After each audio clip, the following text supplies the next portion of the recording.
So thanks for being my guinea pigs. This is my first time that I've presented this presentation to an audience, so you're it. So there might be some umming and ahhing and stuttering and thank you, not knowing what to say or the answer to things, but needless to say, we'll get there in the end. So I'll give you just sort of a brief potted history of how rangelands monitoring has been done in the past on pastoral estates in the Northern Territory and the new methods that we introduced in 2016. And then I'll talk about a bit in detail about how we go about assessing the condition of pastoral properties. So we are responsible as monitoring officers under the Pastoral Land Act to monitor and report to the actual Pastoral Land Board. So we monitor the pastoral land to detect and assess any changes in the landscape and in the landscape's condition. And what we do is we produce reports after collecting all this data, and what that does is it helps, it encourages and supports and also feeds back information to the pastoralists and also the Pastoral Lands Board. So we're trying to support a sustainable pastoral industry in the Territory and the economic viability of the pastoral industry, because it's a huge aspect of Northern Territory, not just life and living, but economic industry in the Territory. We have 222 pastoral properties in the NT, of which we're responsible for, and which makes up about 50% of the land mass. And we rotate our visits on about a 4 to 5 year cycle. So we'll visit each property every 4 or 5 years. Or we can be required by the Pastoral Lands Board to visit a property for various reasons. Yep. So what we're assessing, what we're assessing is the land condition, as I said. So land condition, another way to express that is the ability of the vegetation on the ground to respond to rainfall, which is what it does best in the desert. And we use various factors to come to an understanding of that condition at that time. So we assess the ground cover versus the amount of bare ground. We look at the species composition of a site, and this is per site. It's not for the whole pastoral property. We look for active erosion or historic erosion if it's been stabilised. So we're looking at the erosion in the site. The tree to grass balance, because we're looking at if there's any woody thickening, then you're going to reduce the amount of pasture availability for cows. And the presence of weeds, and we actually feed any weed data that we collect into the weeds group. So we work in collaboration. So we have 4 different levels or 4 different classifications of a land condition type. So and they go from A to D. So A being the best, D being in poor condition. So I'll just detail the each land condition, give you an understanding of how we rate it, on what grounds.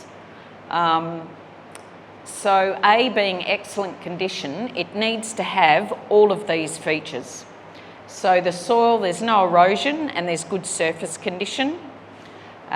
You've got good coverage of palatable perennials, and I was talking to Alison about this yesterday, about the difference between annuals in the south being pasture species and perennials in the north. And it's in the south, it's it's more often your pasture is made up of a lot more annuals rather than perennials. But I'm sure Alison can extrapolate on that. I'm still working my head around this sort of stuff.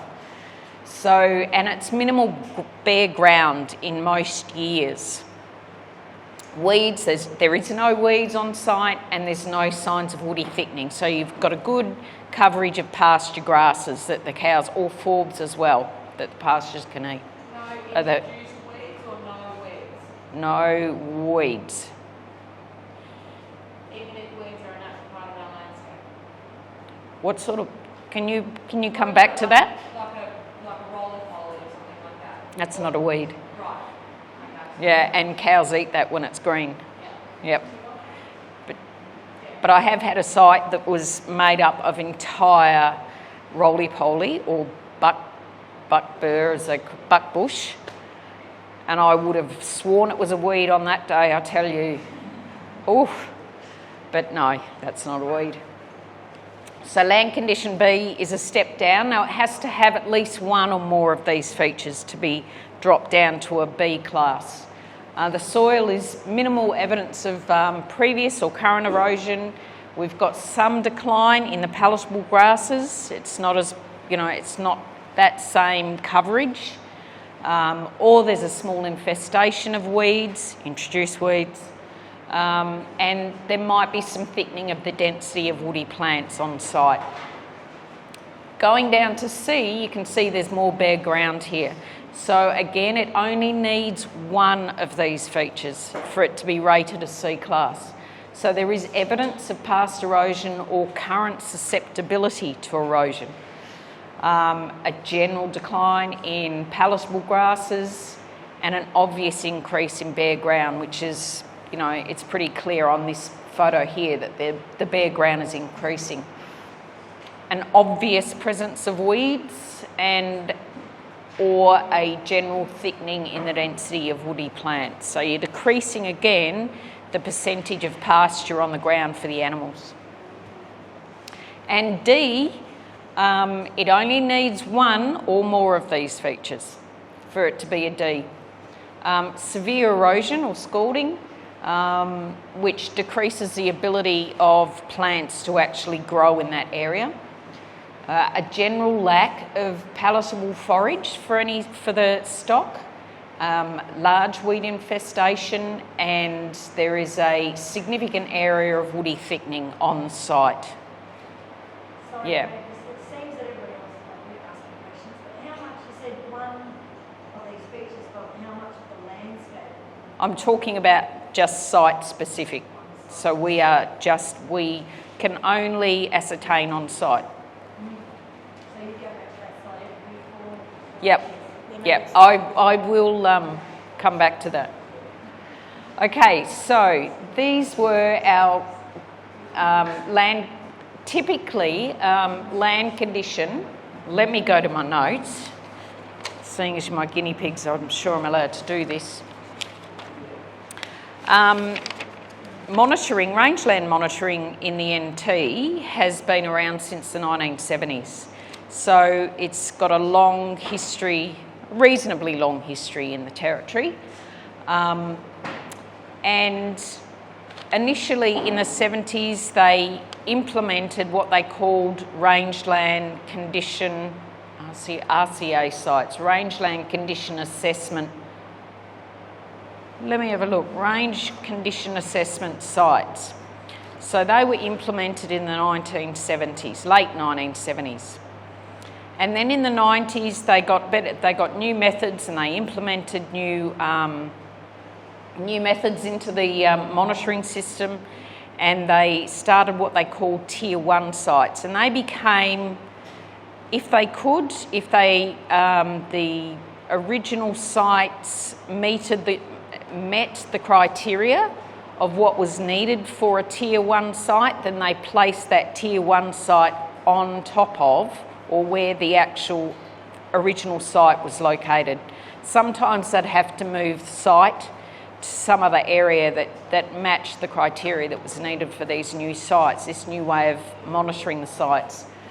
So essentially the Tier 1 sites were photo points, and they were an estimation of the vegetation cover. So it was quite subjective. And these conventional or these early field techniques were data limited in space and time, which meant they gave data for right here, right now, and that was it. That's the only data that we could ascertain. So we could tell you about what's going on at this particular site now. And it was also really difficult to separate the short term from the long-term effects on rangeland condition, because you're just getting a right here, right now. So how can you compare? Or take in other factors like bushfire or burns is the same thing, bushfires or grazing pressure over time. So then in 2016, we got some new methods, we introduced some new methods, and we implemented these methods in 2016, and we called it integrated monitoring. And what that actually is it's remote sensed imagery coupled with new detailed on-ground monitoring techniques.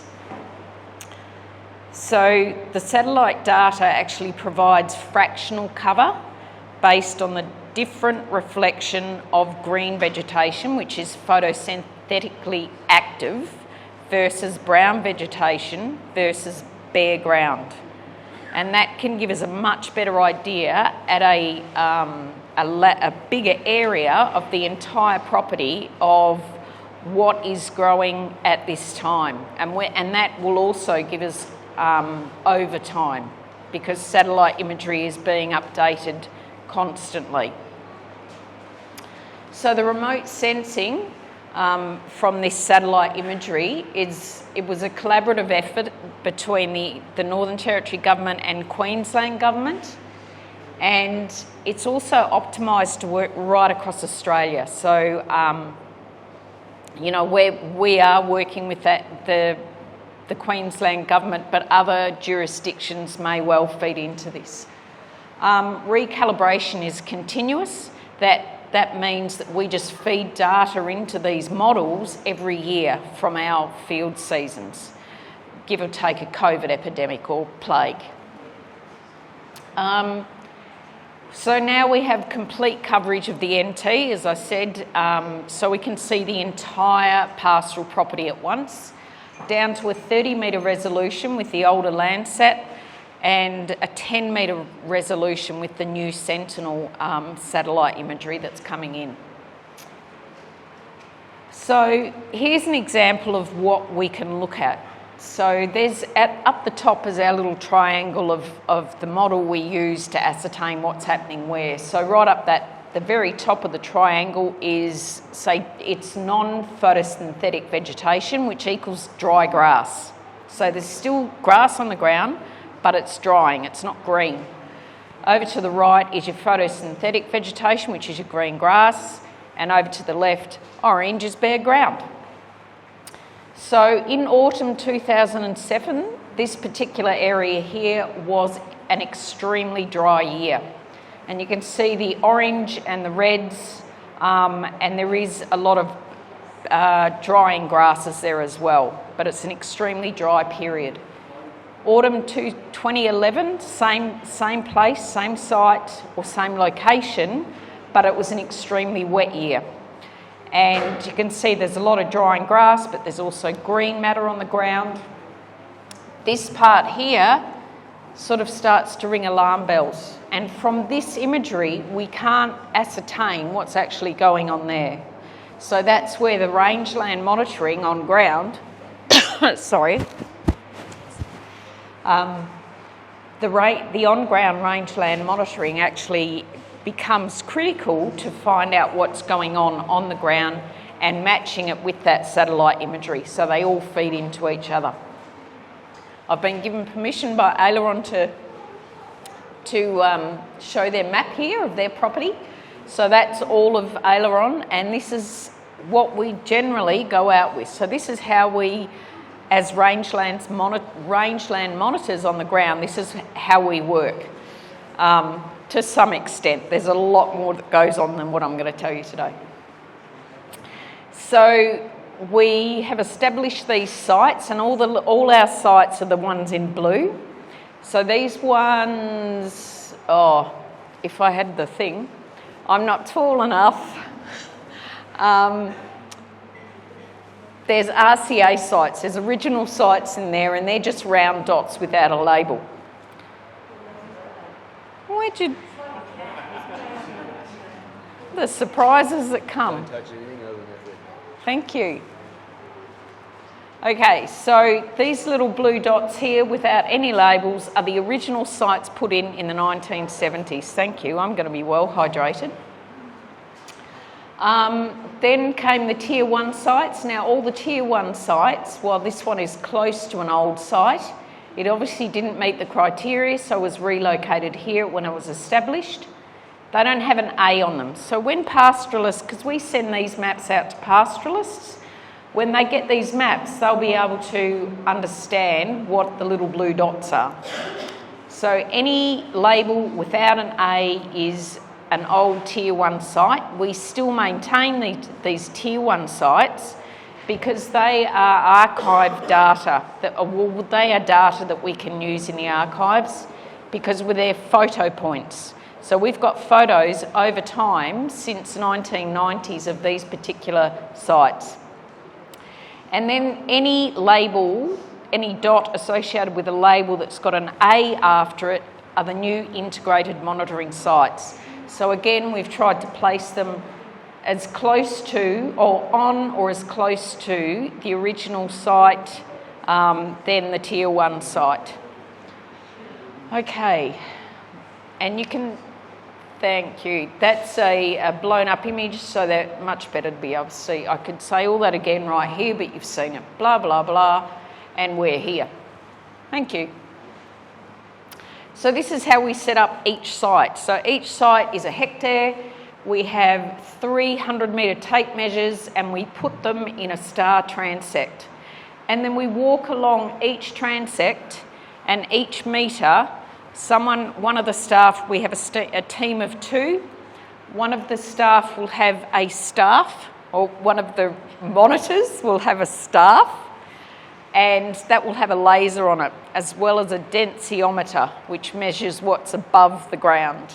So every metre we go along and we put the staff down and we call out what the laser is hitting, so what is on the ground or what's above. And what the star transect actually does is it takes out the bias of collecting data up one transect. The more data you've got, the better, because it reduces the skew of any sort of pattern or something going on in here.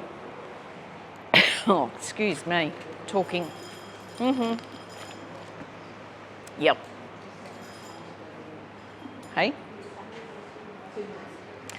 So there's my wonderful colleague Deb, who's taught me a lot in this field season, I can say. So she's walking along a star transect, one of the transects, and this is her with her staff and laser, about to tell me what she's going to identify on the ground. I reckon it'll be bare ground there, Deb. Could be ash, but no, that's an in-house joke. Here we see her, she's calling out what's on the ground, which is bare ground, and above would probably be green, meaning there's green vegetation above it. And then she's doing a basal sweep of the woody, not woody thickening, I can't think of counting basal area within that site by using this little implement here. And all that's to say that it populates, all that data collection populates one or more of these spreadsheets that then gives us the story when we get back to the office. There's a lot more process than just, it just populates that. We upload and download and sideload and do all sorts of things with the data before it gets to this. But it does eventually get to this, and that then gives us the story of what's going on in that area and then we build on that over time from the previous reports, and it gives us a really good indication of that area, that site particularly, what the land condition is. So you can see here that in this site in 2018 the bare soil was 42%, vegetation cover was 25%, and the litter cover was 33%. Now you wouldn't think that by looking at it, but when you're walking along with a staff and a laser, you get to see the finer detail. So that's what we collect. Yep. In pastoral reports, we also do this time tracer graph. We now, they overlap these maps. So they're usually presented as one graph, but I've separated them here.